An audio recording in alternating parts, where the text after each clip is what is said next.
Muy buenos días, buenas tardes a todos quienes nos siguen en esta transmisión de la conferencia Repensando Todo, COVID-19 en las Américas. A nombre del comité organizador y las instituciones afiliadas a esta conferencia, les doy la más cordial bienvenida. Les recuerdo que este evento está apoyado por el Instituto de Salud Pública Global AHF y el Instituto de Estudios Avanzados para las Américas, ambos con sede en la Universidad de Miami, por AHF AIDS Healthcare Foundation y la Asociación Internacional de Proveedores de Atención al SIDA, IAPAC. Saludamos con mucho gusto a toda la gente que nos acompaña desde las transmisiones en vivo por la plataforma oficial de la conferencia, BeFirst, además de Facebook Live desde las páginas de HF en habla hispana, como son HF Guatemala, HF México, HF República Dominicana, Argentina, El Salvador, Perú, Chile, Colombia, Panamá. Y de igual manera saludamos a los asistentes que nos siguen desde las páginas oficiales de Facebook, de las organizaciones de la sociedad civil que nos acompañan el día de hoy. Despierta, cuestiona y actúa, compañeros en Salud México, Somos Más Decididos, Desarrollo y Aprendizaje Solidario y la Red de Cooperación Internacional Mexicana, Redecim. Les recordamos que pueden escribirnos sus preguntas tanto en el chat de Facebook como en la plataforma oficial de la conferencia para abordarlas con nuestros panelistas. Ya llevamos más de un año desde que el primer caso confirmado de coronavirus se detectó en nuestro país. Desde entonces, nuestras vidas han dado un giro de 180 grados, trayendo consigo grandes retos, pero también grandes lecciones. El día de hoy estamos muy contentos, ya que escucharemos a distintos líderes de la sociedad civil, quienes desde hace varios años han estado trabajando a favor de la sociedad para mejorar el entorno que nos rodea y buscar que este mundo sea mejor. Platicaremos de los retos a los que se han enfrentado las organizaciones de la sociedad civil y cómo han repensado las cosas para innovar y seguir trabajando en beneficio de la sociedad. Además, me da mucho gusto que contemos con la participación de 4 grandes mujeres y un gran moderador, quienes van a estar enriqueciendo esta conversación el día de hoy. Les recuerdo que la grabación de este panel podrá ser encontrada en el sitio oficial de nuestro socio IAPAC, en la sección destinada a la conferencia en el siguiente sitio web: www.iapac.org. El panel de hoy se titula La resiliencia de las organizaciones de la sociedad civil ante la COVID-19. Y ahora quiero presentar a nuestro moderador del día de hoy, Raúl Maza. Raúl Maza Hernández es abogado, notario y actuario, además de contar con una maestría en Desarrollo Económico y Cooperación Internacional. Desde hace más de 10 años se ha dedicado a la gestión de fondos gubernamentales y de cooperación internacional. Fue acreedor del Australian Fellowship Awards para aprender respecto al desarrollo de modelos de empresas sociales para Latinoamérica en 2014. También fue galardonado como uno de los 100 mejores emprendedores emergentes por Ashoka y American Express en 2017 y en 2019. En 2019 fue nombrado embajador del Instituto para la Economía y la Paz, además de ser catedrático en la Ibero Puebla y la Benemérita Universidad Autónoma de Puebla. Es el creador y actualmente director ejecutivo de la Red de Cooperación Internacional Mexicana, en donde fortalece organizaciones de la sociedad civil para poder acceder a recursos de la cooperación internacional. Raúl, sin mayor preámbulo, los micrófonos son tuyos. Bienvenidos y bienvenidas a todas. Muchísimas gracias, Ariel, y muchísimas gracias a HF por invitarnos a dar participar en este panel. Y pues no me queda más que presentarlas a ustedes y ya después irles haciendo preguntas. Pero voy a comenzar con Ceci. Cecilia Catalina García Montoya es maestra en Comunicación Política y Gobernanza Estratégica por the George Washington University y también es licenciada en Ciencia Política del Tecnológico de Monterrey.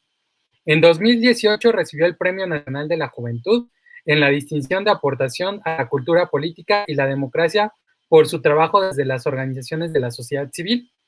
Es cofundadora y directora de Despierta, Cuestiona y Actúa AC y de sus programas Ciudadanitos y Tu Voz, Mi Voto, por los cuales ha sido finalista en premios estatales y nacionales. Y ha llegado a más de 65,000 niños, adolescentes y más de 3,500 jóvenes involucrados. Muchísimas gracias, Ceci, por habernos involucrado en todo esto, porque ella fue la que nos movió a todos para hacer este panel. Por otra parte, tenemos igual... Gracias, Ceci. Por ahí también tenemos a Alejandra Contreras Caso López. Ella es abogada, colega, los dos somos abogados de profesión y agente de cambio por convicción. Emprendedora social y especialista en temas de responsabilidad social empresarial.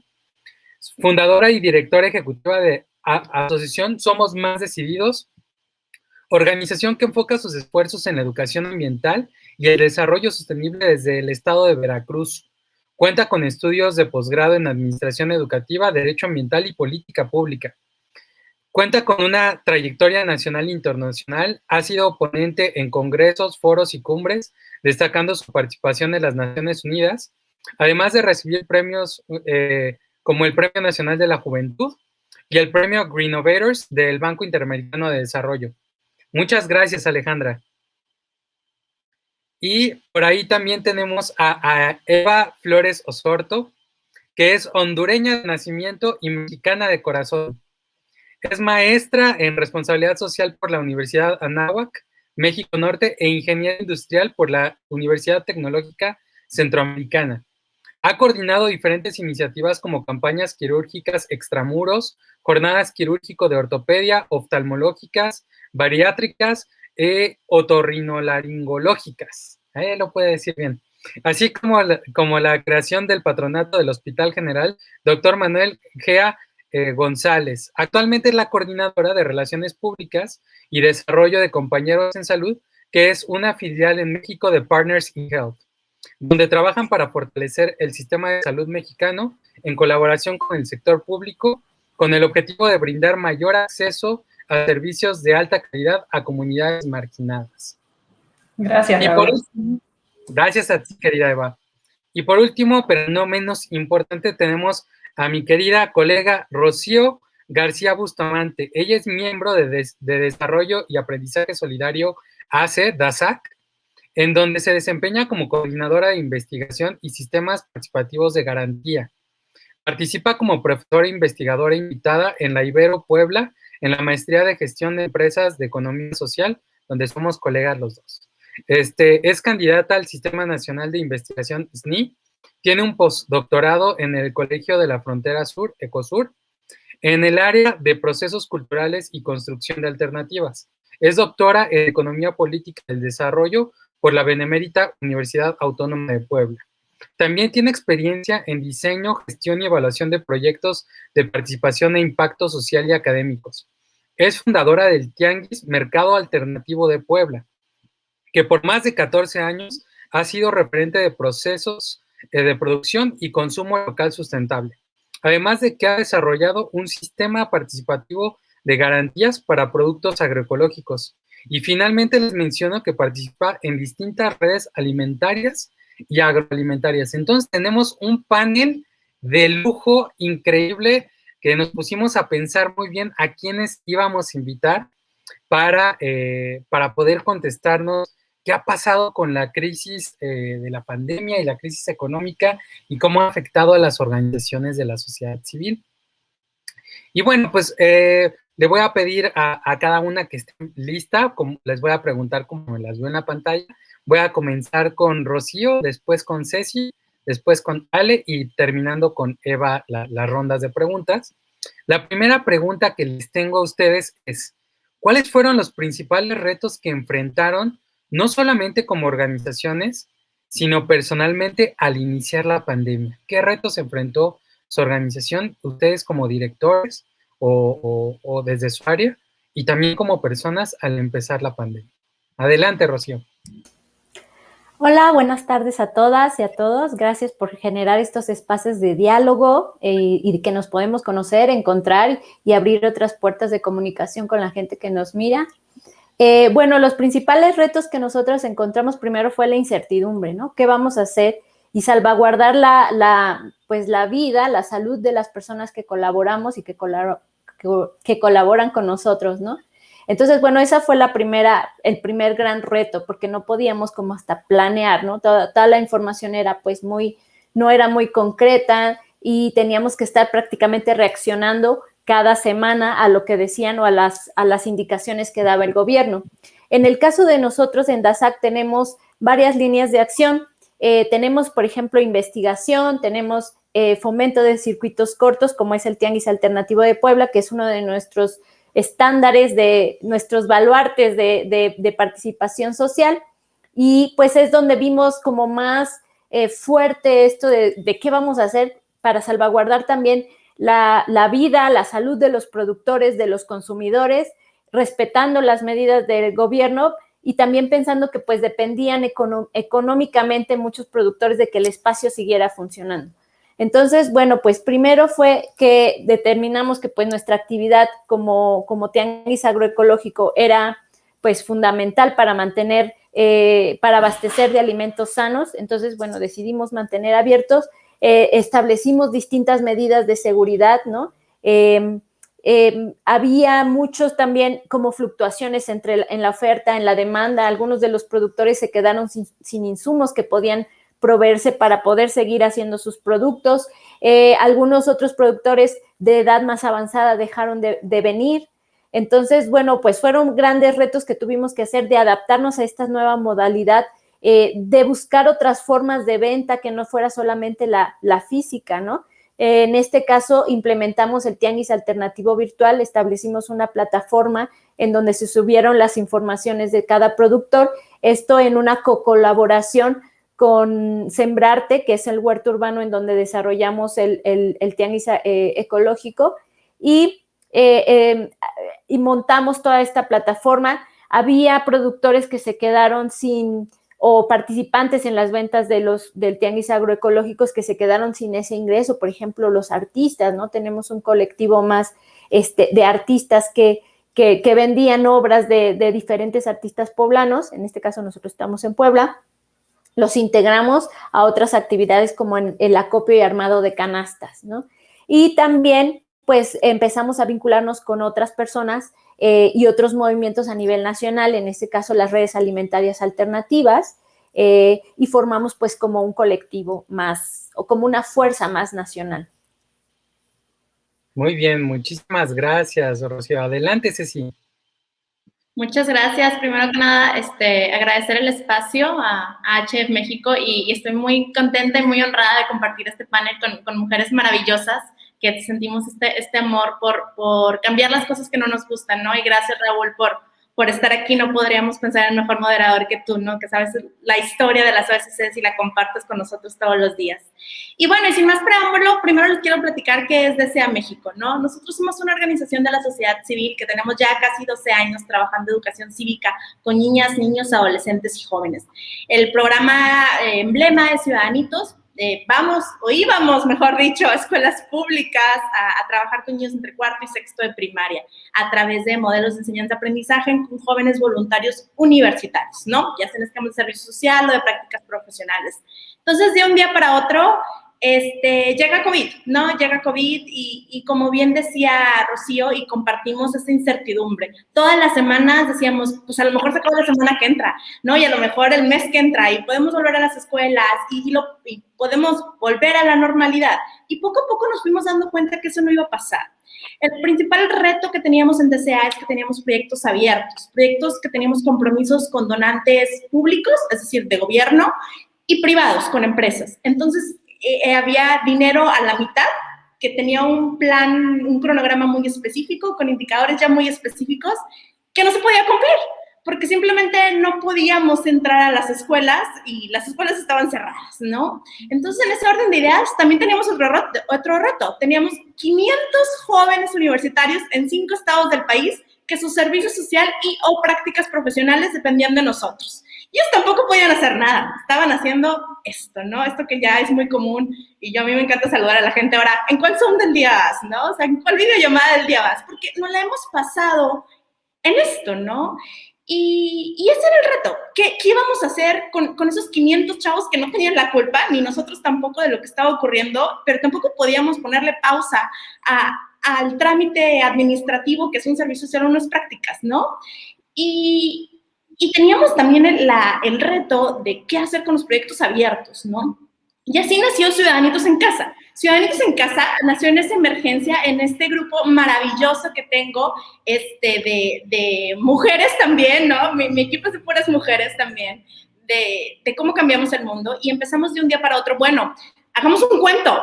Bueno, hagamos actividades para que los niños estén en casa, porque nuestros beneficiarios son estas niñas, niños y adolescentes que también están en situación de violencia y están en sus casas, ¿no? Y sus padres y tutores tampoco estaban ahí. Entonces hicimos algunas actividades con ellos con ayuda de los jóvenes universitarios y fue así como nació este proceso de Ciudadanitos en Casa. Hoy nos encontramos buscando este financiamiento para que sea una plataforma completa y ese es el reto, ¿no? Me gustaría dejarlo hasta aquí y seguir conversando con ustedes. Muchas gracias, Ceci. Muy interesante, aparte del trabajo que han hecho por ahí. Adelante, Ale. Listo. Bueno, pues justo en ese orden de ideas, creo que todas vamos a coincidir con la incertidumbre que representó desde el día 1 la suspensión de labores, la suspensión de actividades escolares, porque al igual que sí, somos más decididos, bueno, es una asociación civil que fomenta la educación ambiental, el desarrollo comunitario y el empoderamiento juvenil. Así que de la misma manera nuestras actividades ligadas al medio ambiente pues no eran simplemente en el aula, sino a través de jornadas de voluntariado, a través del conocimiento, de la exploración y de la acción, buscábamos justamente que los niños y los jóvenes estudiantes pudieran reconectarse con su medio, que se dieran cuenta de la contaminación, que se dieran cuenta del deterioro de los ecosistemas terrestres y marinos, que pudiera haber una empatía mayor y que justamente llevábamos ya 3 años generando este tipo de dinámicas, porque bueno, en un principio todo eran puras acciones de reciclaje, ¿no? Acciones que puedes hacer desde tu casa, y bueno, ahora como esta transición de que si tú no haces esa acción en tu casa, ¿qué estás ayudando a que se evite la contaminación o el deterioro? Entonces, bueno, pues definitivamente los compromisos que ya habíamos asumido con las diferentes instituciones educativas, ¿no? Nuestros planes obviamente no van de enero a diciembre, nuestros planes generalmente van de agosto a junio, julio, entonces, bueno, eso fue el primer tema, ¿no? O sea, cómo detener las actividades y las podíamos estar moviendo, pero nos dimos cuenta que también no podíamos dejar de enseñarles a los niños y a los jóvenes, pues, estos esfuerzos. Si bien es cierto, nuestra labor se enfoca mucho en comunidades rurales y el tema de la conectividad, el gran reto, ¿no? O sea, cómo implementar estas mismas dinámicas, justo nos dimos cuenta a través de nuestro equipo de jóvenes voluntarios y de becarios, cómo podíamos también desarrollarles en ellos habilidades socioemocionales, de tal manera que pudiéramos entender que en los contextos en los que estemos, el tema del cambio climático es un tema que está ahí muy presente, ¿no? O sea, esta pandemia nos ha enseñado a todos de esta gran relación que tenemos como humanidad con la naturaleza, nuestras necesidades ilimitadas, pero a su vez la capacidad limitada que tiene el planeta. Entonces, esta situación sin duda ha puesto el ojo de la atención en la labor de Somos Más Decididos, no como un tema de moda, sino ya como un tema de una necesidad y una urgencia que hay que poner en torno al medio ambiente, y fue así como justo empezamos a rediseñar también nuestras actividades para decir, a ver, necesitamos generar estos espacios de reflexión, necesitamos inspirar y necesitamos motivar, y empezamos a ubicar a diferentes jóvenes talentosos de diferentes partes del país para que compartieran a nuestro equipo y justo como dijeran, bueno, ¿qué viene para la nueva normalidad, ¿no? Entonces, bueno, así fue como empezamos con estos retos y justo pues darle la vuelta y esta oportunidad también de conectarnos entre todos, ¿no? Buenísimo, muchísimas gracias, Ale. Qué importante es igual el tema de la sustentabilidad y la naturaleza y nuestra relación con todo esto que pasó, ¿no? Evita, adelante, por favor.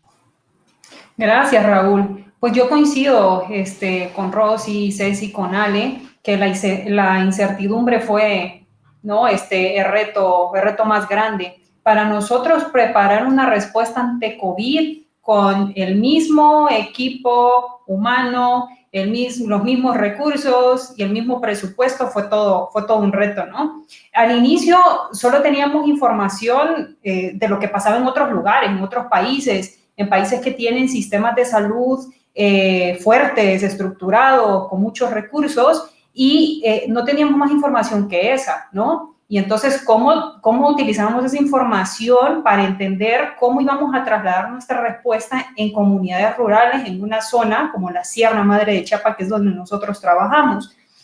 No sabíamos tampoco qué tan grande iba a ser el impacto que iba a tener la pandemia en las comunidades en las cuales trabajamos. No sabíamos tampoco cuánto dinero necesitábamos para poder atender la respuesta. Lo que sí sabíamos era que debíamos atender casos de enfermedades respiratorias, pero no sabíamos cuántas. Sabíamos también que debíamos nosotros detectar esos casos para poder identificarlos, apoyarlos a que se pudieran aislar, y eso se vuelve un reto complicadísimo en zonas rurales, ¿no? Porque pues en zonas rurales no hay pruebas de PCR a domicilio. Entonces, ¿qué reto tan grande como ese, ¿no? Y con una incertidumbre también, ¿no? Con esa incertidumbre, el equipo operativo y el equipo operativo tuvo que operar. El equipo de procuración de fondos tuvo que procurar, ¿no? Entonces, otra de las cosas también fue el tema de los protocolos de atención, ¿no? Y de rastreo de contactos, que estaban en desarrollo en ese momento, ¿no? Y estaban en desarrollo por profesionales que estaban en otros continentes, con otros sistemas de salud y en donde no se incluían las zonas rurales, ¿no? ¿Cómo pasábamos eso que estaba en el papel a hacerlo realidad, ¿no? Eso también conlleva muchas cosas cuando estamos en una zona rural con una orografía tan accidentada y con comunidades de tan difícil acceso, en donde no hay internet, en donde no hay telefonía celular, ¿no? Entonces, para nosotros resultó ser un reto único, ¿no? En el contexto en que nosotros trabajamos. Nosotros tuvimos a mitad de la pandemia que instalar internet satelital dentro de las clínicas, porque necesitábamos comunicarnos con los equipos que están allá. Nosotros estamos en un poblado en donde sí tenemos acceso a esas cosas, pero el resto del equipo estaba en estas comunidades, y eso ya eran planes que tuvimos que acelerarlos para poder comunicarnos con los equipos, para tener información y de esa forma permitirnos tener un proceso de rastreo de casos lo más parecido a lo esperado, ¿no? Entonces, y otro tema es el de la desinformación, que creo que también todos van a coincidir en esa parte. La desinformación fue brutal al inicio, y eso también limitaba, ¿no? Limitaba el trabajo.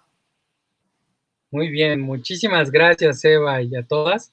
Pues creo que algo que nos identificó como organizaciones de la sociedad civil fue la incertidumbre, que nadie se esperaba esto, todos lo veíamos como bien lejano, pensábamos que no nos iba a pasar, que íbamos a seguir operando.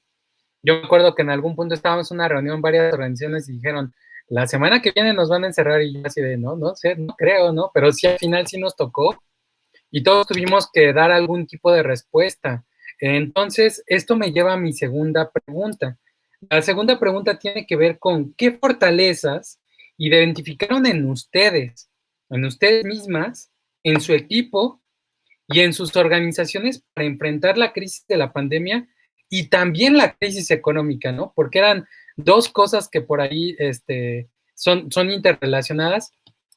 Y pues también qué valioso el que estemos platicando temáticas tan diversas que por ahí podemos igual platicarle y entrelazarlo a los objetivos de desarrollo sostenible, ¿no? O sea, cómo una cuestión de salud afectó a todos los objetivos de desarrollo sostenible y a cómo se pudieran cumplir todas estas metas. Entonces, me gustaría que ahorita me platicaran otra vez qué fortalezas identificaron en ustedes, en su equipo y en sus organizaciones para enfrentar la crisis de la pandemia y también la crisis económica. Adelante, Rocío.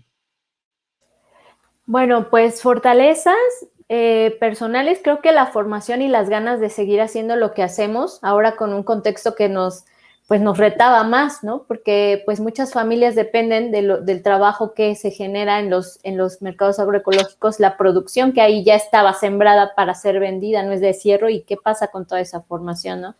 Yo creo que eso fue lo principal. Después que tenemos un grupo coordinador, nosotros trabajamos, somos un colectivo, no soy solo yo. En el grupo coordinador somos 5 personas y las 5 personas teníamos esta motivación y esta fuerza de hacerlo, ¿no? Entonces, tenemos distintos perfiles formativos que nos permitían hacer estas estrategias, desde licenciados en logística, ingenieros, agroecólogos, gente que está especializada en cuestión de ventas, etcétera. Entonces, pudimos como armar la estrategia, por lo menos en el tianguis virtual de esta plataforma.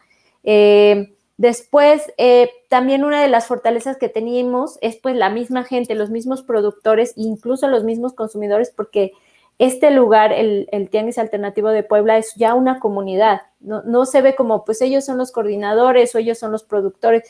Entonces esta comunidad como que se cuestionó y sacaron pues las garras, pues tenemos que continuar las actividades. Yo les miento, en un principio dije, no, pues cerramos, ¿no? Porque la gente se va pensando que eso iba a durar unas 2 semanas, pero pues decían, es que si no vendemos, no comemos. Entonces dijimos, bueno, pues tenemos que hacer algo para que esto siga funcionando y de garantizarle también a los consumidores pues la seguridad de que al entrar a un espacio iban a encontrar las condiciones físicas para, pues seguras, ¿no? Para hacer sus compras, y tuvimos que hacer varios cambios dentro del espacio. Uno de los que más nos dolió quitar, que es como uno de los corazones del mercado, es la parte, el centro de formación que está en el centro literalmente del lugar, donde se dan pláticas, donde se convive, donde se platica, donde tenemos una serie de mesas largas que están diseñadas para que la gente, aunque no se conozca, se siente y platique entre ellas, pero eso los tuvimos que cancelar, ¿no? Y bueno, también pienso que el trabajo colaborativo, porque en el mercado también hacemos tequio, o sea, la gente se junta para hacer ciertas actividades en colectivo porque este trabajo, pues, une, ¿no? Y también la diversificación de actividades que pudimos lograr, ¿no? Como organización, ¿no? Con otros proyectos que en esta emergencia se nos acercaron distintas gobierno, otras organizaciones por nuestra experiencia que tenemos en cuestiones de alimentación. Entonces, bueno, pues ahí se abrió como esta oportunidad de asesorar a otros, y también las redes que logramos, a las que logramos involucrarnos o incluirnos, que ya les decía yo pero también estamos en Maela, Movimientos Agroecológicos de América Latina, estamos en las redes de certificación orgánica participativa, en la Red Mexicana de Mercados y Tianguis Orgánicos Locales. Entonces, como que hubo también como un resurgimiento facilitado también por la virtualidad, porque ahora ya nos podíamos reunir en un Zoom, aunque estuviéramos en distintos lugares del país, o incluso del continente. Buenísimo, mi querida Rocío. Muchísimas gracias. Ceci, adelante. Gracias. Yo coincido con el tema de Rocío del colectivo, ¿no? Primero a nivel personal, que yo he tenido muchos trabajos diferentes, he hecho muchas cosas diferentes en mi vida. No solo el tema de la sociedad civil, he estado en gobierno, en empresa, y creo que eso me ayudó muchísimo a pensar fuera de la caja, ¿no? A no ser una si me dejan decirlo así, normal, ¿no? O sea, ¿cómo te reinventas de un día para otro? Suena hoy que lo platicamos bastante simple, pero no lo es. Yo creo que todas compartirán conmigo que fueron momentos de mucho estrés, de ansiedad. Yo por las noches decía, no, por Dios, ya, ¿ahora qué? ¿No? O sea, ¿ahora qué va a pasar? Y me daba mucha ansiedad el no saber cuál era el camino, ¿no? Yo estoy muy mal acostumbrada a los cronogramas y ese tipo de cosas. Entonces, el no tener la planeación me daba. Y creo que el salir de ese bache me ayudó pensándolo totalmente fuera de la caja. A ver, aquí no hay recetas secretas, hay que intentar de todo. Y esa fue la respuesta como de organización, y pensar de todo. Y esta parte que Rocío dice muy bien, del tema colectivo, ¿no? Nosotros, al igual que ustedes, pertenecemos a diferentes redes, y tengo muchos colegas, o sea, amigos y amigas que están en estos menesteres, y estar conversando con ellos, compartiendo con ellos, ¿ustedes qué están haciendo? ¿Y cómo lo están haciendo? ¿Y cuál es la idea? Eso no solo, a lo mejor no te daban ni un peso, pues, que podía solucionar el problema, pero te acompañaban en el proceso, ¿no? Creo que el hacer estos colectivos siempre es de mucha ayuda dentro de las organizaciones de la sociedad civil. Eso por un lado.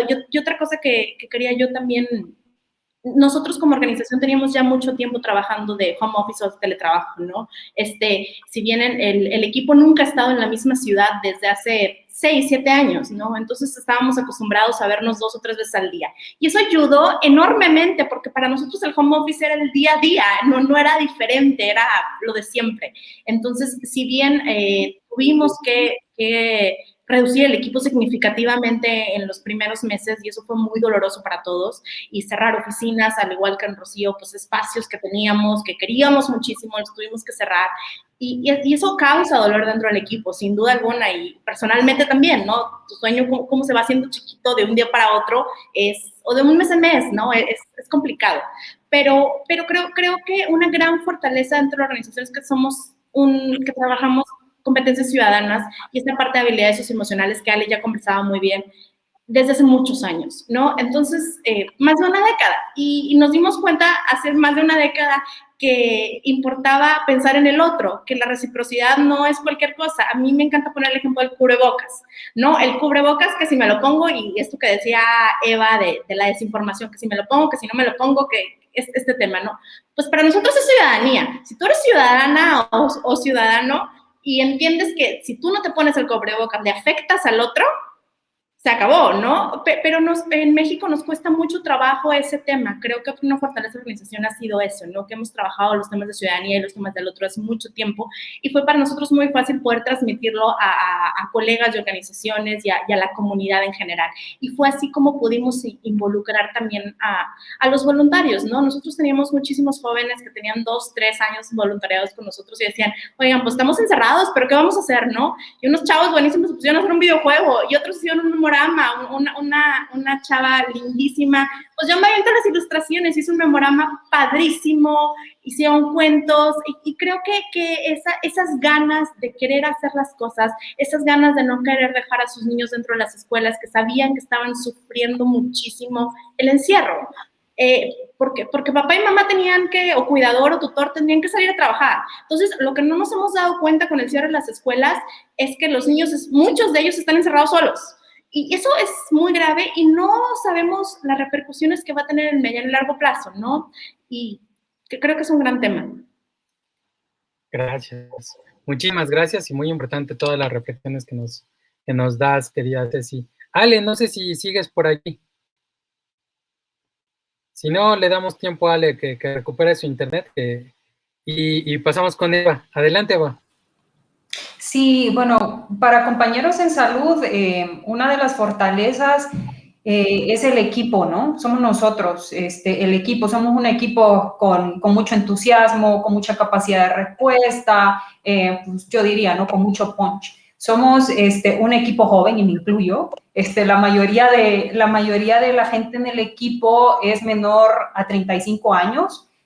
Somos muy poquitos, ¿no? Que estamos ya pegándole a los 40, pero y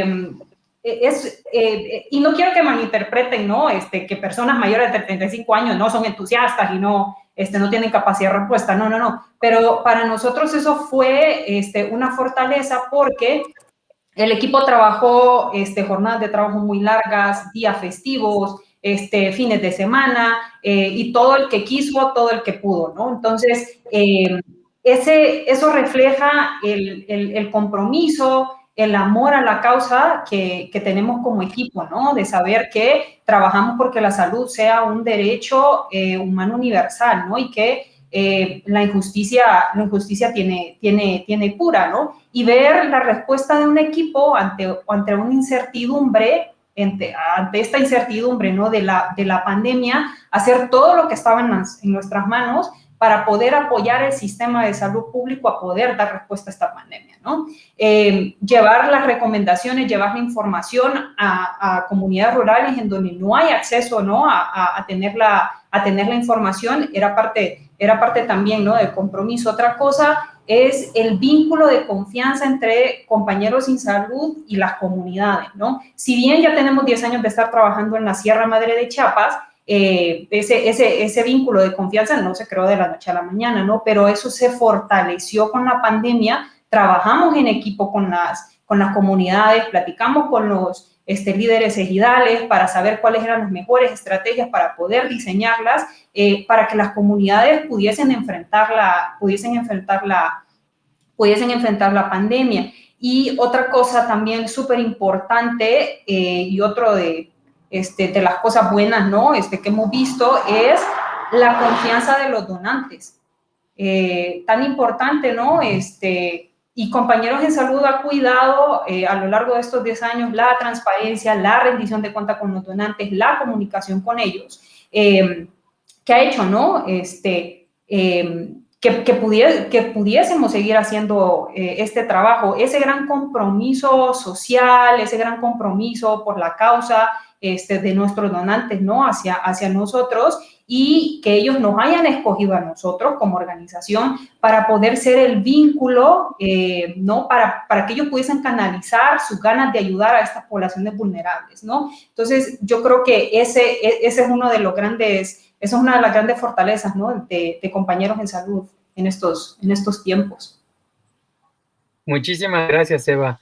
Listo, ya estamos listos con Ale. Adelante, Ale. Muchas gracias. Es que si no hay fallos técnicos, no se siente igual una reunión, No se siente la emoción. Ya que estamos siempre en esta cantidad de reuniones frecuentes, pero bueno, retomando justo la pregunta, creo que podría rescatar la fuerza de voluntad, el compromiso, ¿no? No nada más de uno como líder de una organización, sino de todo el equipo, porque hemos podido construir un sentido de comunidad. Eso fue lo que nos ayudó justo a ser resilientes, a buscar la forma de adaptarnos a las circunstancias, porque pues hemos creado un entorno que va más allá de simplemente realizar acciones de bien social, a favor del medio ambiente, sino justo esta empatía y también ponernos en la situación de los demás, ¿no? Tampoco en la exigencia, pero sí en ver cómo podríamos ayudarnos entre nosotros, ¿no? Sin duda ya habíamos sufrido algunos cambios en contextos culturales y políticos a lo largo de estos 10 años como organización. Bueno, claro, nunca una situación tan crítica como la que estamos viviendo hoy en día, pues que también se relaciona con el medio ambiente, se relaciona con evidentemente el tema de salud y por ello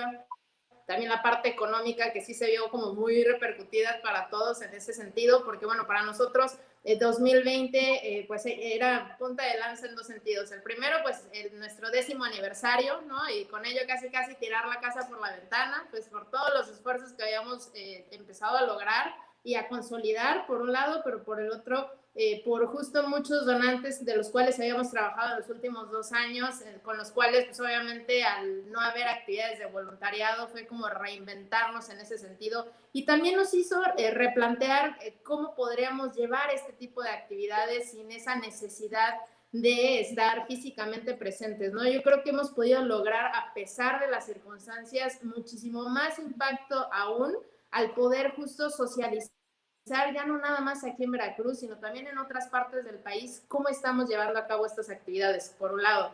Por el otro, si bien es cierto, hubo cambios de planes y también, bueno, la parte económica se vio limitada, ¿no? No hubo ingresos en 2020, a partir de marzo a diciembre prácticamente, pues tuvimos que mantener al mínimo las operaciones, ¿no? Nuestra oficina, les puedo decir que no la pudimos cerrar porque la gente al día de hoy nos sigue llevando tapitas de plástico, nos sigue llevando aceite usado de cocina, no porque la oficina esté abierta, obviamente, no vamos como tal, ni a horarios que la gente sepa, sino porque afuera de la oficina nos depositan todos estos materiales que ellos saben a través de campañas permanentes que hemos estado realizando, pues ese interés de ellos por contribuir, ¿no? O sea, al grado de que van a mi casa, a su casa, y yo creo que ya un día de estos mi suegra me va a correr de la cantidad de material que la gente nos va a dejar. O sea, en esta pandemia les puedo decir que hemos recibido casi 850 litros de aceite usado de cocina, hemos recibido 1 tonelada de tapitas plásticas, considerando que todo este acopio lo hacíamos a través de las propias escuelas, ¿no? Entonces, la participación está y justamente es cómo mantenerla cautiva. Logramos justo hacer alianza con el periódico El Dictamen, el decano de la prensa nacional, para hacer justo un programa de comunicación ambiental llamado Girando en Verde, en el que publicamos en la versión impresa y digital todos los miércoles desde hace casi 20 semanas, coordinado por nuestros propios voluntarios, donde justamente socializamos esta importancia de generar acciones locales, asumiendo nuestro rol como agentes de cambio en cada uno de los sectores de la sociedad, ¿no? Entonces, pues en ese sentido es como el haber repensado, el saber que este tipo de esfuerzos está logrando todavía a un mayor impacto y sobre todo cuando vamos socializando entre nosotros mismos, cómo ir mejorando. O sea, la verdad que estoy abordando hoy en día temas que hace 5, 10 años no le hubiera prestado atención, porque a mí es más fácil que me veas reforestando, limpiando la playa, que me veas viendo en el SAT temas fiscales o administrativos de la organización, pero de los cuales, pues obviamente, si queremos asegurar la permanencia de la organización, pues es necesario justo, pues involucrarnos todos en los procesos y no simplemente delegarlo a quien le corresponde hacerlo dentro del equipo, ¿no? Entonces, bueno, pues eso fueron parte de las fortalezas que identificamos desde Somos Más Decididos. Muchísimas gracias, Ale. Pues voy a recuperar un poquito de todo lo que dijeron todas. Y creo que al principio, pues todos tuvimos miedo, ¿no? En algún punto, por ahí nos decía Rocío, pues, estamos pensando en cerrar, ¿no?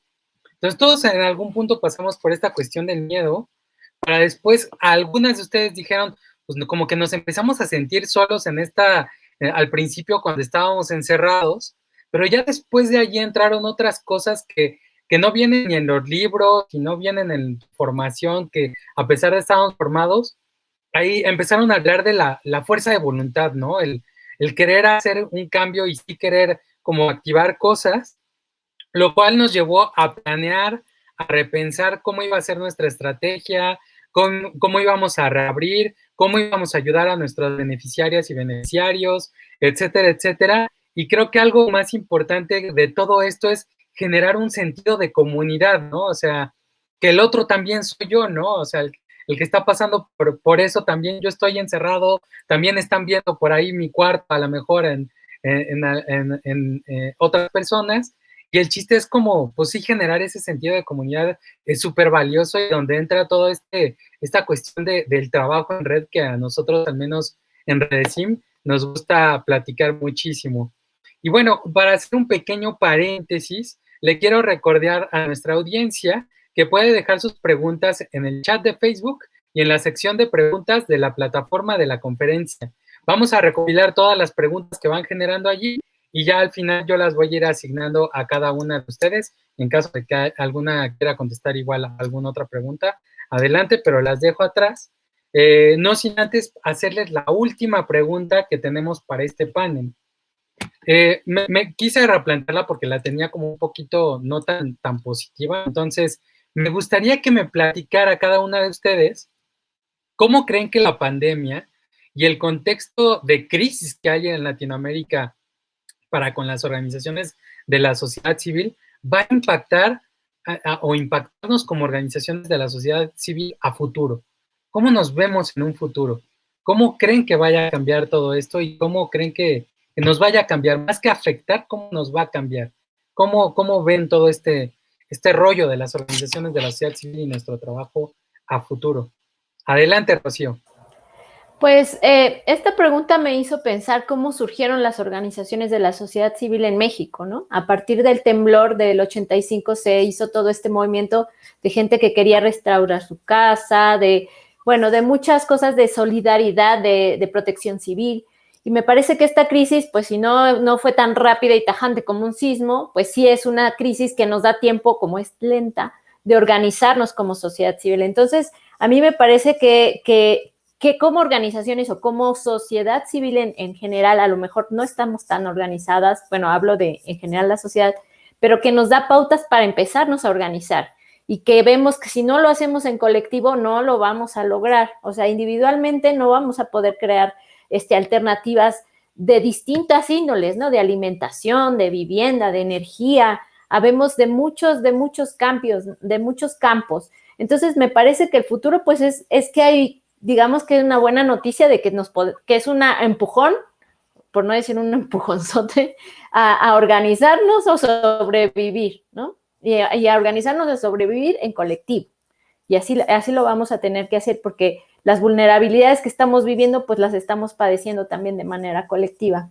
Ahora, en el sector que a nosotros nos toca, que es la alimentación saludable, pues nosotros también hemos tenido hasta una demanda más grande. La gente está ansiosa de querer comer sano, la gente está cocinando más en su casa, la gente está queriendo informarse qué quiere comer, qué es salud, etcétera. Entonces, pues a nosotros, digamos que nos vino bien en ese sentido. Un fin de semana que nosotros pensábamos no va a llegar nadie, se acabó todo, hasta cosas que la verdura o alguna variedad que no se vende mucho, hasta eso se acababa, porque la gente tenía ganas de llevar, de probar, pues de experimentar en sus casas, ¿no? También esta cuestión de la alimentación ya como que tuvo la atención de más personas. También la gente pues está por la crisis económica ansiosa de crear sus propias pues iniciativas de trabajo, y pues los proyectos que nosotros albergamos pues son trabajos autogestionados que la gente intenta generarse alternativas de vida, ¿no? Y de salud, que están vinculadas a un discurso de alimentación, de salud, de medio ambiente. Entonces, pues nosotros digamos que en ese sentido el movimiento se se ve fortalecido con todo el contexto difícil y de crisis que tenemos. Nosotros vivimos de el proyecto que nosotros tenemos del mercado en específico, vive de las cuotas que generan los mismos productores, se va a un fondo colectivo que se maneja. Entonces, económicamente nosotros mantuvimos esa autonomía y no nos pegó, pues económicamente. A lo mejor tuvimos algunas bajas, ¿no? De productores que no fueron algunos meses, fueron teniendo más confianza, estamos en un espacio abierto y hasta la fecha afortunadamente no hemos tenido ningún contagio de productores ni nada. Entonces, pues yo creo que el futuro es buscar otras fuentes, diversificarnos nuestras fuentes de ingreso y ser más autónomos para no estar tan dependientes, bueno, en nuestro caso se puede, de alguna contribución económica externa, ¿no? Entonces, mientras más autónomos somos, pues creo que vamos a poder salir mejor librados de la crisis. Muchas gracias, Rocío. Adelante, Ceci. Muchas gracias. Yo creo que para ver hacia el futuro, uno de los grandes aprendizajes de esta pandemia, creo que, Raúl, ya tú lo dijiste muy bien, es que todos estamos viviendo lo mismo al mismo tiempo. Y eso es muy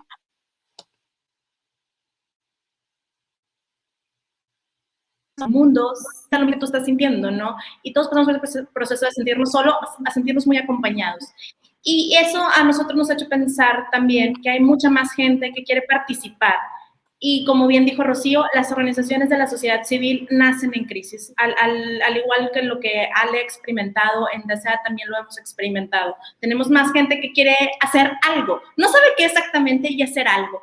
Y eso aumenta nuestra responsabilidad como organizaciones de la sociedad civil de manera enorme, ¿no? Porque hacer gestión del voluntariado es un reto y no es cualquier cosa. A mí me gusta mucho decir que la participación ciudadana que no se ve materializada en algo, no sirve. Y no sirve porque al mediano y largo plazo genera apatía.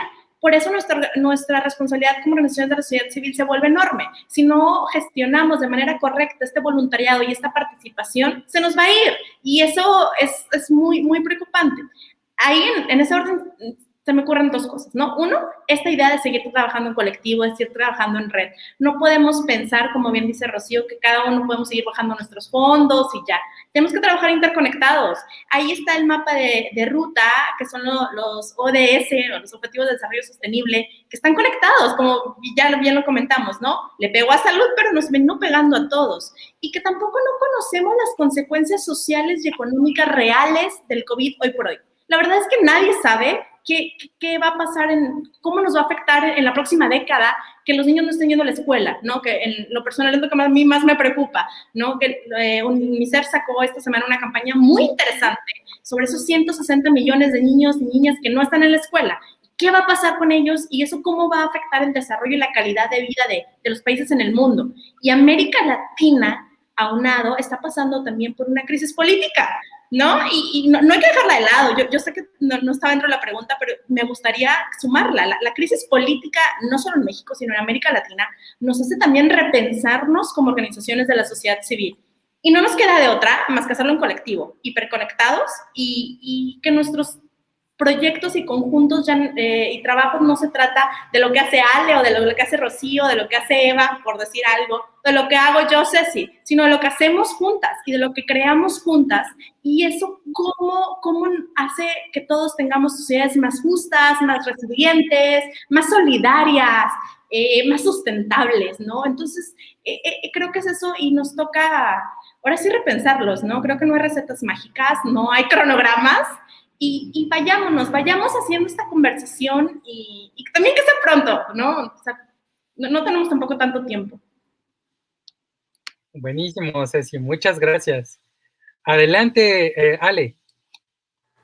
Claro que sí. Pues bueno, definitivamente los retos y las pruebas, pues es lo que fortalece al equipo, ¿no? Ya hemos estado hablando acerca del impacto que tienen las crisis, ¿no? Tanto como propias organizaciones como en el actual contexto para replantearnos hacia dónde vamos con nuestros esfuerzos y por ende definitivamente las ideas de los integrantes del equipo es lo que ayudan a enriquecer estos nuevos caminos, ¿no? O sea, te puedo decir que tenemos iniciativas que no hubiéramos implementado hace, no sé, hace un año y medio, no porque no fuese necesario, sino porque el contexto a lo mejor no daba pauta a que se generara ese interés que hoy en día sí existe, ¿no? Hoy en día existe, así como el tema de la alimentación más sostenible, también el tema de los hábitos y de consumo, la producción, también el tema del cambio climático, las pequeñas famosas acciones que se pueden hacer y aportar ese granito de arena, ¿no? Como que ya la gente está deseosa de esa información, ¿no?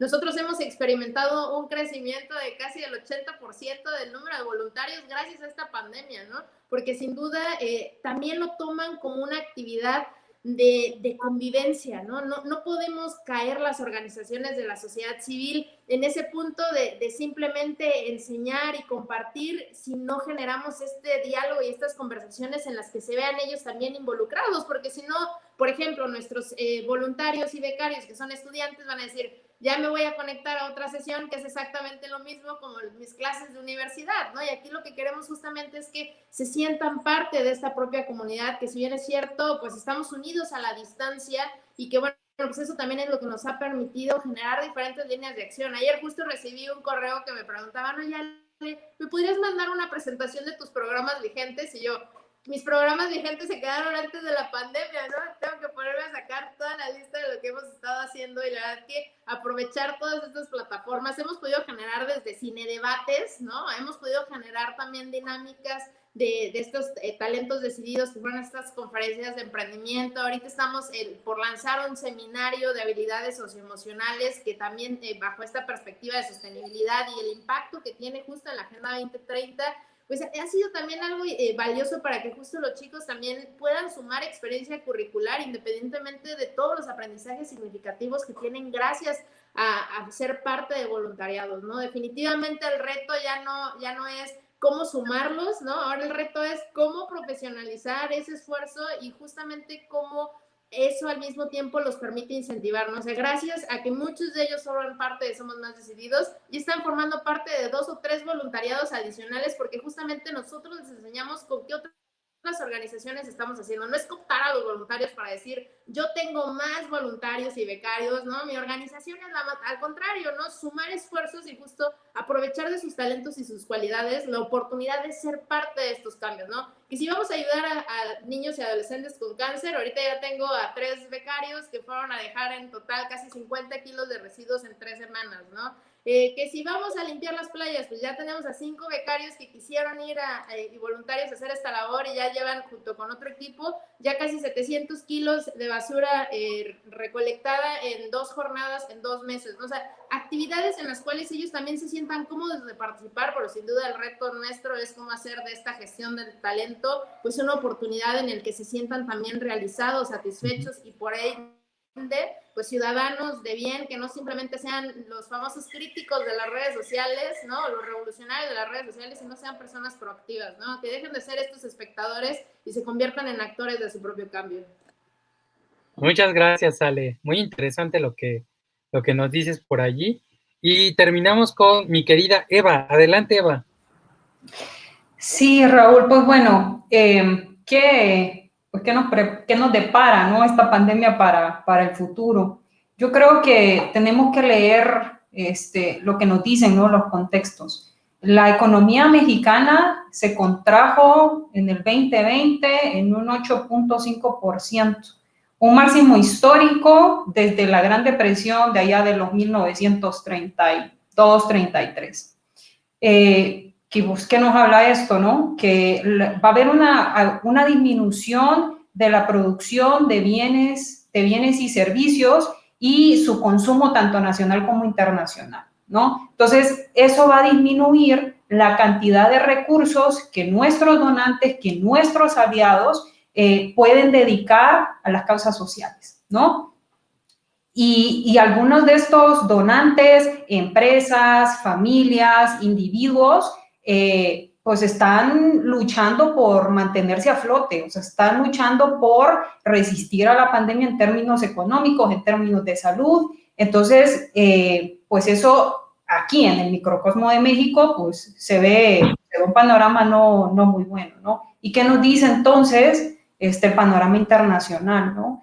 países de grandes economías, países que con economías fuertes, que son los principales proveedores, ¿no? de ayudas para América Latina, pues también están tratando, ¿no? de disminuir esa contracción en la economía y tratando, ¿no? de hacer inversiones en sus economías propias para poder salir a flote, dándole a sus ciudadanos las garantías, ¿no? Para poder seguir adelante. Entonces, eso definitivamente le va a pegar a la cooperación internacional, ¿no? Y si le pega a la cooperación internacional, pues también nos va a pegar muy fuerte a nosotros. Entonces, yo creo que la reactivación es ahí donde va a estar la diferencia. Pero el impacto futuro de la pandemia para mí está dividido en aquellas naciones que son capaces y que tienen los recursos para producir o para comprar las vacunas y las naciones que no. Entonces, aparece la OMS, la Organización Mundial de la Salud, con este mecanismo COVAX para poder tener acceso,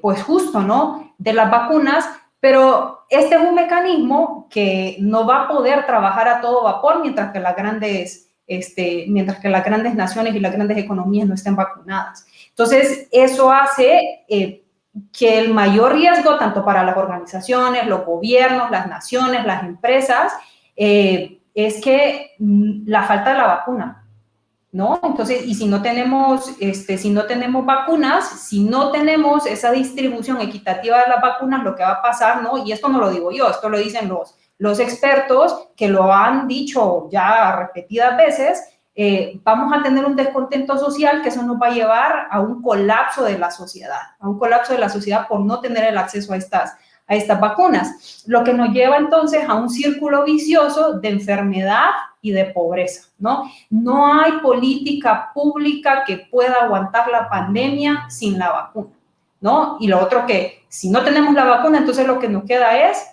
aceptar la tasa de mortalidad por la vacuna. Y para nosotros como compañeros en salud, como Partners in Health, eso es inaceptable, o sea, porque la salud debe ser un derecho humano universal y todos deberíamos tener acceso a la vacuna, ¿no? Entonces, esto nos aleja de poder tener más equidad, ¿no?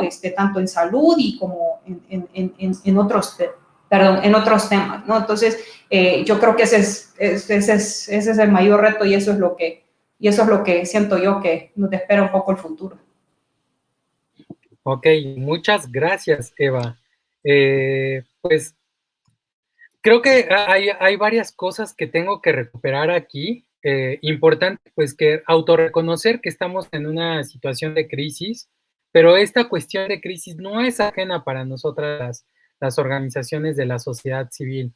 Entonces, esto genera un área de oportunidad muy grande para reconocer qué cosas podemos hacer. Por ahí nos decían, dejar de vernos como competencia entre organizaciones de la sociedad civil y buscar de qué forma hacer cooperación y cosas en conjunto entre nosotras mismas, ¿no? Igual de alguna forma, como lo decía Rocío, buscar autonomía e independencia, ¿no? O sea, cómo buscar estos fondos que a lo mejor ellos lo han hecho a través del tianguis para poder seguir trabajando, para poder seguir operando.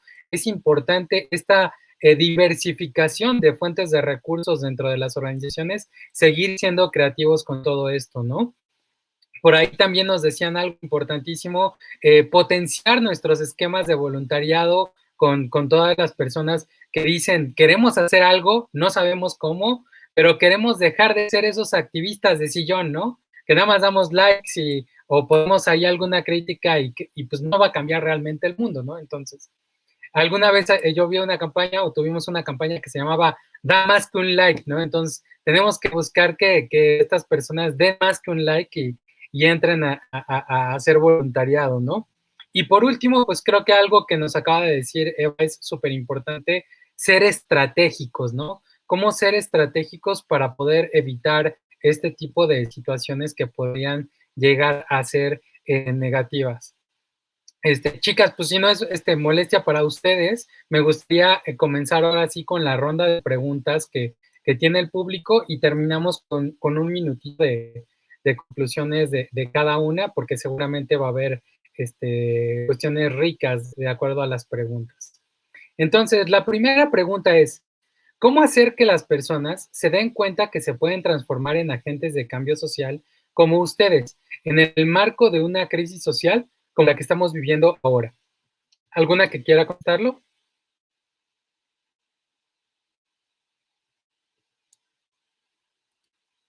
Si no, voy a decir quién. Ya activé yo el micrófono. ¿Cómo? Definitivamente siendo empáticos, ¿no? No hay forma más humana que darnos cuenta que hay personas que también viven contextos diferentes a los nuestros y de los cuales nosotros podemos contribuir en ese sentido, ¿no? Desde simplemente atender una llamada y escuchar la problemática que está viviendo una persona en relación a estas situaciones tan personales que nos ha venido a tocar el COVID, ¿no? Hasta temas muy relacionados con el desarrollo profesional de los propios chicos y poder ser sus mentores y sus guías, creo que también es algo, un rol, pero a su vez una responsabilidad que asumimos quienes estamos al frente de las organizaciones de la sociedad civil, ¿no? Justamente no nada más crear más seguidores, sino crear líderes, y eso tiene que ver justo a partir de esa disposición nuestra de compartir lo que estamos haciendo, de compartir cómo fuimos desarrollándonos y cómo ha sido nuestro crecimiento a lo largo de estos esfuerzos titánicos, porque para cualquiera emprender se dice muy fácil, ¿no?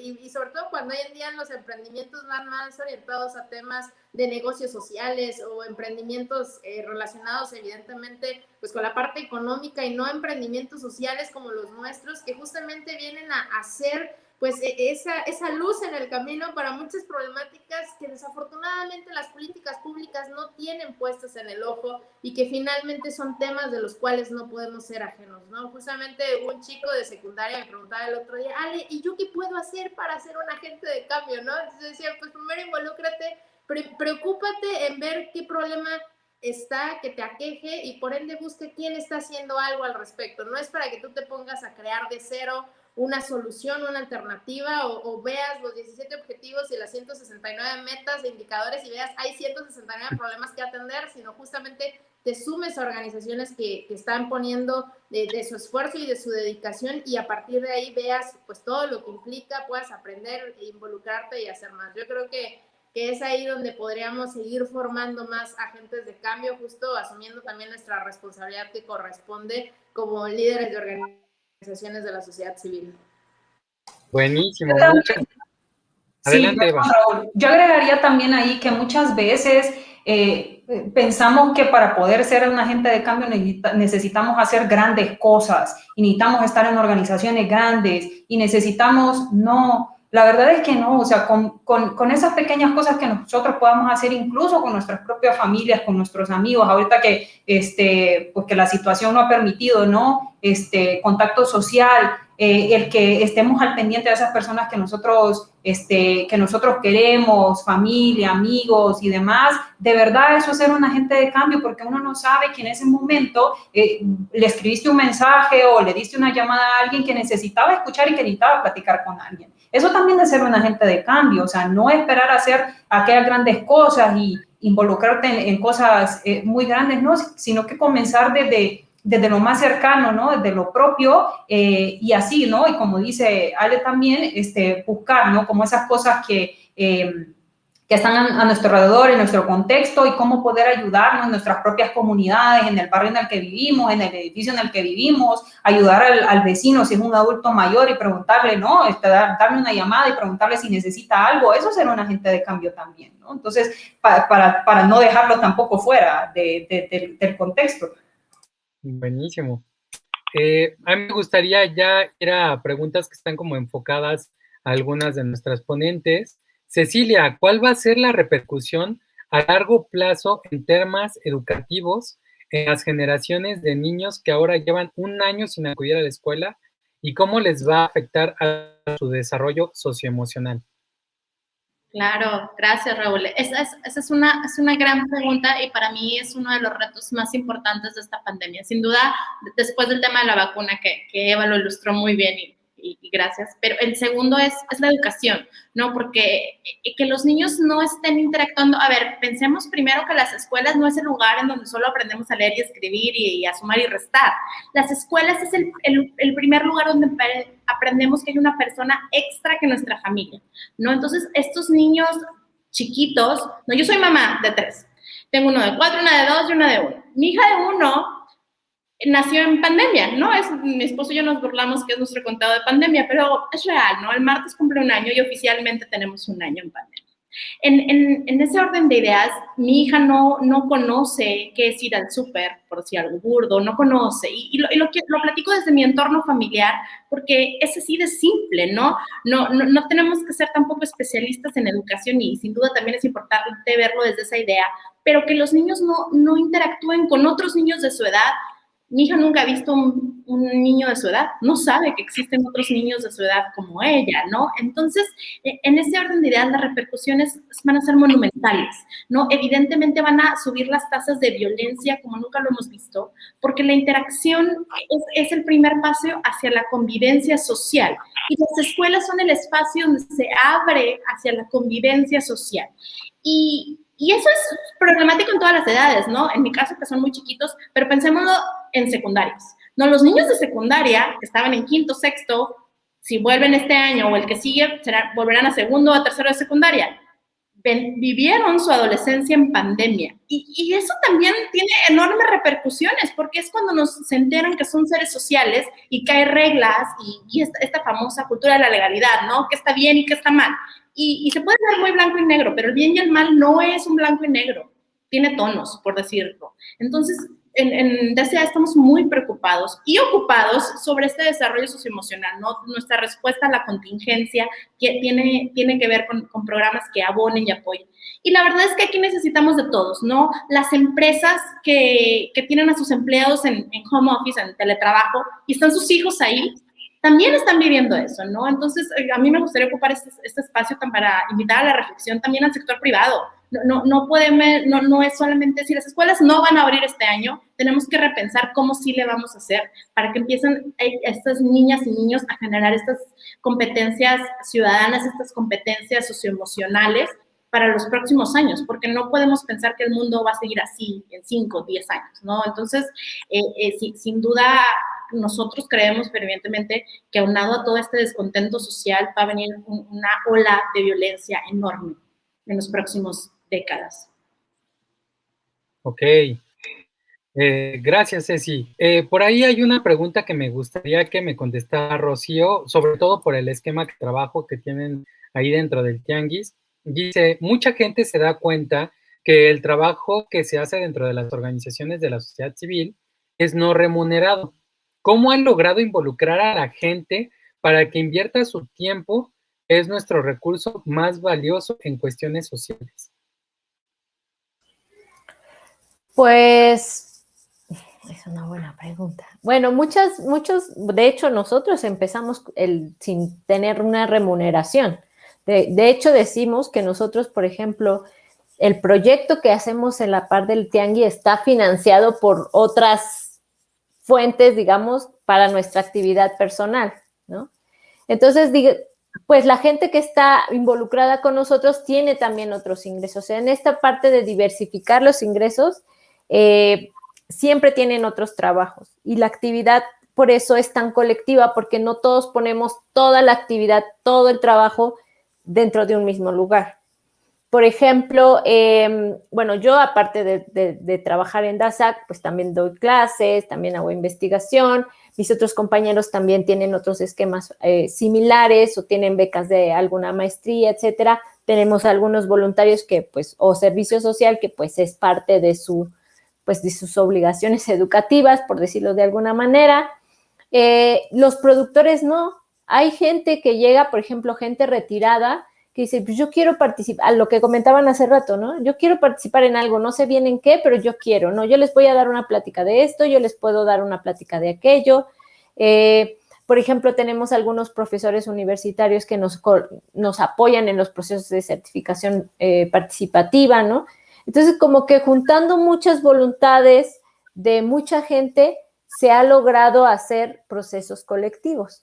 Ahora, cuando tenemos algunos fondos, por ejemplo, el fondo común del tianguis, ahí se paga medio tiempo de un sueldo a alguien más. O se generan algunas otras actividades, por ejemplo, como de limpieza o tal, que sí tienen una remuneración, ¿no? En un principio, cuando no teníamos esa cantidad de gente involucrada que generaba un fondo común, lo hacíamos dividiéndonos con calendarios de trabajo. Por ejemplo, pues a ti te toca el sábado fulanito el baño, a ti, no sé qué, trabajo colectivo. Así empezamos, ¿no? Porque el trabajo no solamente se traduce a lo monetario, también hay procesos de reciprocidad, ¿no?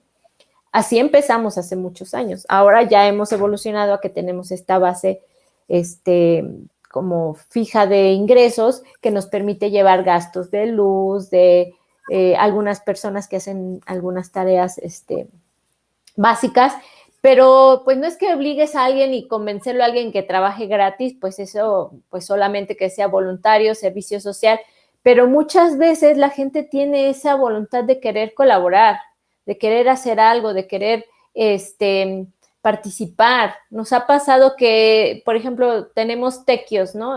Se hace mantenimiento del lugar, no se paga el dinero a alguien, sino que todos se inscriben y te toca tal sábado, y unos pintan, otros lijan, otros no sé qué. Y hay gente, consumidores, que dicen, yo también quiero ir. Y, bueno, si quieres, ven, nada más que ya vamos a hacer muchos y preferimos que nada más cierta cantidad, ¿no?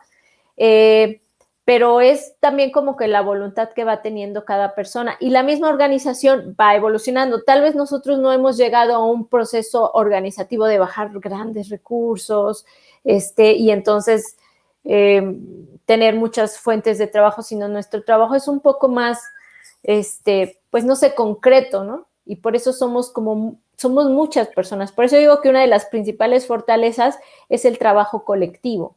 Yo hago una cosa en el tianguis, hay otros compañeros que hacen otros que hacen otras. Entonces, pues así lo hemos logrado. No, yo creo que esto de salir de la caja es importante, pensar en nuevas formas que no necesariamente representen dinero. Por ejemplo, en el mercado hacemos trueque, hemos tenido muchos eventos de trueque que se truequean tiempos, se truequean cosas, ropa, libros, o al final del día de tianguis, algunos compañeros se me sobró tal, ¿quién intercambia, no? Pero a lo mejor ya tenemos, digo, en nuestro caso, porque nuestra organización se puede. Yo sé que puede haber otras organizaciones, pues que si no tienes un fondo, pues no puedes hacerlo. Pero nosotros, en nuestro caso, hemos podido salir de ese esquema, solamente pensar en el dinero como una forma de intercambio. Y eso creo que es algo importante. Muy interesante y muy buena reflexión. Por eso te había elegido a ti, porque los tequios y todo eso es como algo bien valioso dentro de su proyecto. Muchas gracias, Rocío. Por ahí hay otra pregunta para Eva, de Compañeros en Salud. Me dicen, ¿en Compañeros en Salud tienen un modelo de acompañamiento con sus pacientes?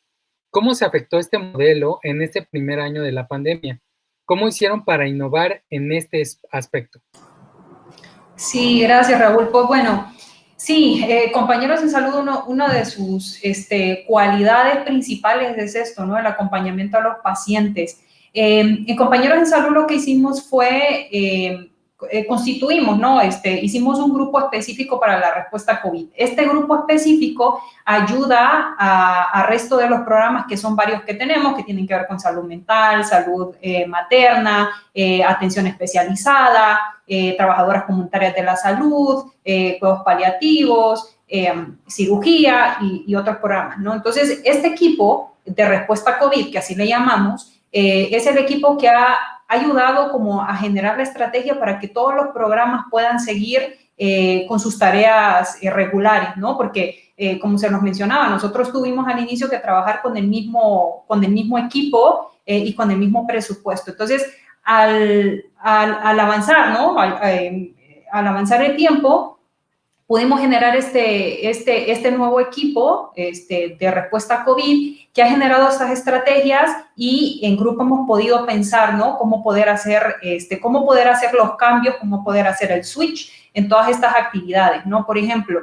una de las actividades que nosotros hacemos y que no hemos podido llevar a cabo debido a la pandemia es las citas médicas compartidas. Este es un modelo innovador que lo que permite es, dada la carga de consulta, ¿no?, que tienen los médicos en las clínicas, porque son los únicos proveedores de salud ahí, se hacen grupos para pacientes con enfermedades crónicas como diabetes, hipertensión, se hacían grupos en donde se daban estas consultas compartidas, porque todos los pacientes tienen regularmente las mismas dudas, las mismas preguntas. Entonces, en estos grupos se despejaban esas dudas y preguntas, en vez de hacerlo de forma individual, se hacía en grupo, ¿no? Esto lo dejamos de hacer por el tema de la pandemia, ¿no? Entonces, tuvimos que reformular algunas de estas actividades y este equipo pues se dedica a la respuesta a COVID para que el resto del equipo pueda hacer también esas otras actividades. Entonces, otra de las cosas también es que nuestro programa de trabajadoras comunitarias de la salud, que en Compañeros en Salud le llamamos acompañantes, que son mujeres de la comunidad, que nosotros entrenamos para que sean este vínculo entre los pacientes y los médicos y den este acompañamiento a los pacientes, dándole seguimiento con sus medicamentos, sus citas, para que puedan estar en control estos pacientes, ¿no? Entonces, estas trabajadoras comunitarias de la salud se volvieron también en las personas que hacen el rastreo de contacto en las comunidades, ¿no? Entonces, a los equipos se les entrenó para la respuesta a la pandemia, cómo hacer el rastreo de contactos, el uso de equipo de protección personal, qué se debe hacer, qué es un caso sospechoso, cómo poder apoyar a los pacientes, el tema de los apoyos sociales. Entonces, tuvimos que hacer, ¿no? Tuvimos que ponernos creativos, ¿no? Como se dice, para poder seguir con estas actividades. Dentro de las clínicas también se hizo, ¿no? Se adecuó un espacio en particular para poder atender los casos de COVID o los casos sospechosos de COVID, para que la clínica también siguiera operando con la atención regular, porque, bueno, somos nosotros los únicos proveedores de salud ahí en la zona, ¿no? Entonces, sí, al inicio sí fue complicado, pero bueno, hicimos estas reestructuras para que los programas pudiesen seguir y seguimos teniendo este acompañamiento con los pacientes con las medidas necesarias, tanto para los pacientes como para los miembros del equipo, compañeros de salud. Ok, muy bien, pues ahora voy a dirigir dos preguntas, una va a ser para Ceci y otra va a ser para Ale. Entonces, Ale, me gustaría que me puedas contestar, que mencionábamos que los objetivos del desarrollo sostenible, pues están allí, ¿no? ¿Cómo van a ser afectados los avances y metas que se tenían planeados con la pandemia? Esa pregunta es para Ale. Y la pregunta para Ceci es que hoy vivimos en una sociedad que vive polarizada. ¿Cómo anteponer el bien común para seguir organizados a la sociedad civil y trabajar unidos? Entonces, primero Ale y después Ceci, adelante.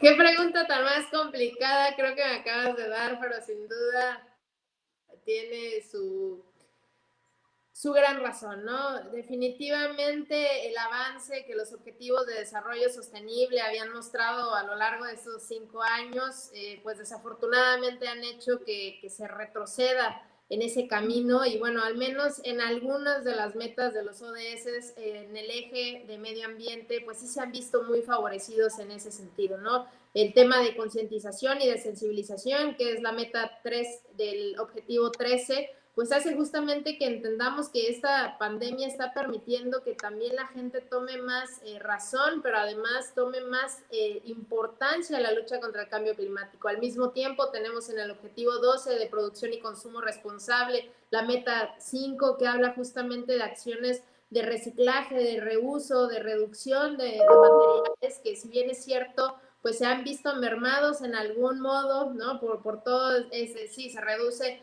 los residuos escolares o los residuos en el sector, en las empresas o en las oficinas, pero desafortunadamente ha habido un aumento en los residuos de manejo especial, que son los de los hospitales, o los residuos domésticos, ¿no? Por el hecho de que estamos pues en casa y por ende pues el hecho de que tenemos muy fácil ir o pedir a nuestras casas alimentos en lugar en algunos casos de hacerlo, ¿no? Sin duda sí hay un retroceso, pero creo que este propio retroceso está haciendo que exista un mayor interés por empujar todos esos esfuerzos que ya no simplemente son del gobierno, ¿no? Tenemos esa diferencia con los objetivos del milenio y los objetivos de desarrollo sostenible, donde justamente marcan la pauta de ser una hoja de ruta, pero no nada más en las políticas públicas en sus diferentes niveles, sino también cómo la sociedad civil, el sector privado, la academia se involucra justamente en el cumplimiento de cada una de ellas, ¿no? Tan solo este año conmemoramos 3 decenios, uno de ellos que tiene que ver justamente con la vida marina y que, bueno, es uno de los objetivos que menos atención presta a pesar de la gran riqueza y los servicios ecosistémicos que nos brinda en la alimentación, en la economía. Entonces, sin duda hay muchos retos en torno al cumplimiento de la Agenda 2030, pero creo que las propias redes sociales y los diferentes mecanismos de difusión que tenemos, quienes somos promotores de esta agenda, pues permite justamente un mayor interés, ¿no? O sea, yo veía hace 5 años, cuando estábamos en el proceso de adopción de la agenda, como que a los jóvenes voluntarios en aquel momento como que no sentían propia la agenda, porque pues siempre vemos a los acuerdos y los tratados internacionales como simples pues acuerdos que a nivel internacional se toman, pero que no bajan a nivel local, y que, bueno, pues justamente la agenda sí está permitiendo ser ese punto de socialización y además de participación, ¿no? En ese espíritu solidario y voluntario que como ciudadanos debemos de despertar en nuestro día a día. La agenda permite ser pues ese punto en común en el cual todos estamos justo sumando los esfuerzos, pero desde nuestras trincheras, ¿no? Que yo creo que es lo más importante. No es que somos más decididos ahorita por la pandemia, decida hacer algo en temas de salud, ¿no? Sino somos más decididos, va a seguir haciendo sus esfuerzos de medio ambiente en relación a la pandemia y cómo esta crisis pues también está siendo como un catalizador social hacia los hábitos y hacia el estilo de vida más sostenible que debemos de llevar cada uno de nosotros, pues también en relación a lo que nos desempeñamos también profesionalmente, ¿no? Siempre pensamos, no, es que eso le corresponde a la escuela, eso le corresponde al gobierno, eso le corresponde a la empresa, y bueno, ¿quiénes forman parte, no? Pues nosotros mismos como ciudadanos, y ahí viene este rol y estos valores cívicos y estos valores que aplicamos desde nuestro día a día, pero bueno, siendo también ese ejemplo, ¿no? Entonces eso podría compartirte en relación a la pregunta, Raúl. Muchas gracias, Ale. Ceci, adelante. Gracias. La verdad también es una pregunta muy interesante porque, como bien decíamos, aunado a toda esta crisis, ¿no? Ya la económica, la de salud que hemos venido conversando, tenemos este tema de polarización política, no solo en México, es un fenómeno global, y creo que no hay que perderlo en vista, ¿no? Lo que pasó en España, desde el Brexit en Inglaterra, o bueno, la elección en Estados Unidos apenas se acaba de pasar. O sea, vivimos polarización política. ¿Cuál sería ahora sí como mi comentario al respecto? Creo que la empatía y la pandemia nos ha ayudado muchísimo a ser empáticos, que todos estamos viviendo lo mismo, lo vuelvo a repetir. Entonces, creo que ese es un gran antídoto hacia la polarización política y social, ¿no? Porque estamos ya muy todos estigmatizados y estereotipos, ¿no? Que si unos son blancos, que si otros son negros, que si no sé qué. Y quiero decirlo así, todos somos seres humanos y personas primero, y luego todo lo demás. Entonces creo que se nos tiene que olvidar esta parte, que todos somos de una raza, religión, género. Somos seres humanos, ¿no? Y debemos de cuidarnos entre todos y apostarle hacia la colectividad. Yo no veo otra solución o otro mapa, una ruta de acción diferente a que no sea que apostemos en colectivo. Tanto como bien dice, y a mí me encantó este tema que decía Eva, con esta parte de lo local, ¿no? Porque estamos acostumbrados, bueno, pues ahí, como bien decía Ale, allá que ellos se hagan bola, pues ellos ya se responsabilizaron, son líderes sociales, que lo hagan. No podemos solos, necesitamos de muchas manos, ¿no? Vivimos en en este tema, en una democracia en construcción. Que esa democracia se construya depende de todas y todos. Y es un trabajo todos los días. En DCA nos gusta llamarle ciudadanos de tiempo completo, ¿no? Estamos mal acostumbrados a que la ciudadanía se ejerce cada 3 o 6 años cuando salimos a votar.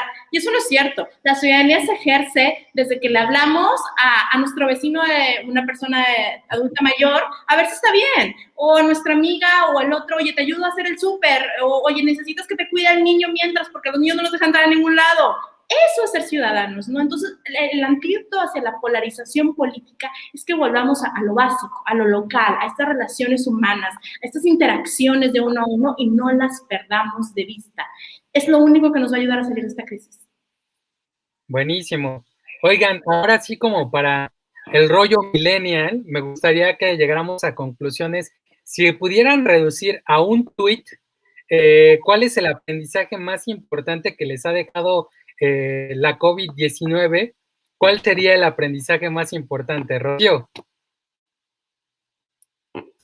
Pues yo creo, bueno, lo escuché en otro lado, no me voy a dar el crédito, pero la verdad es que sí me gustó mucho lo que decía, que la crisis nos mostró la vulnerabilidad de la vida de nosotros y que pues si queremos sobrevivir y la queremos sostener, lo tenemos que hacer en colectivo y reconocer que en colectivo podemos pues salir adelante o por lo menos lo podemos intentar, ¿no? Y que pues si cada quien jala agua para su molino o divide, pues entonces eso no va por buen camino. Todo, muchas gracias. Ceci. Pues que todas y todas somos ciudadanos de tiempo completo. Es eso. Buenísimo. Ale. Listo. Yo diría que la pandemia nos ha enseñado a unir esfuerzos, a dejar atrás competencias y egos y unirnos porque todos somos tan importantes como lo somos juntos. Bien, todos. Eva. Resiliencia, hemos visto, yo pongo este ejemplo de los niños, hemos aprendido mucho de ellos, han estado encerrados durante mucho tiempo y lo han hecho como héroes.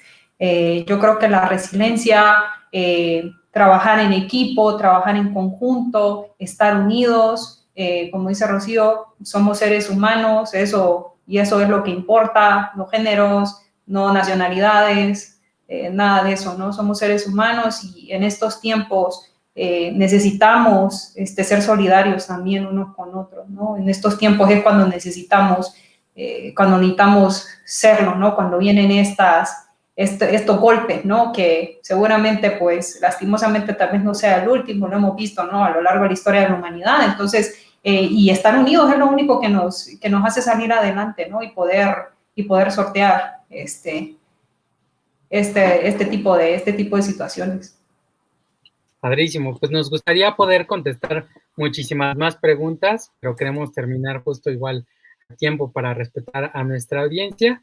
Y pues quiero dar las gracias a todas ustedes por compartir tanto, por haber tenido tanta apertura para platicarnos desde sus corazones, desde su vida personal y desde su papel como directoras o coordinadoras de cada una de sus organizaciones, cómo han pues, trabajado la resiliencia, ¿no? Porque sin duda es algo que nos caracteriza a todas las organizaciones de la sociedad civil. Y pues muchas gracias igual a AHF. Pues muy buenas tardes y muchísimas gracias. Gracias, bye.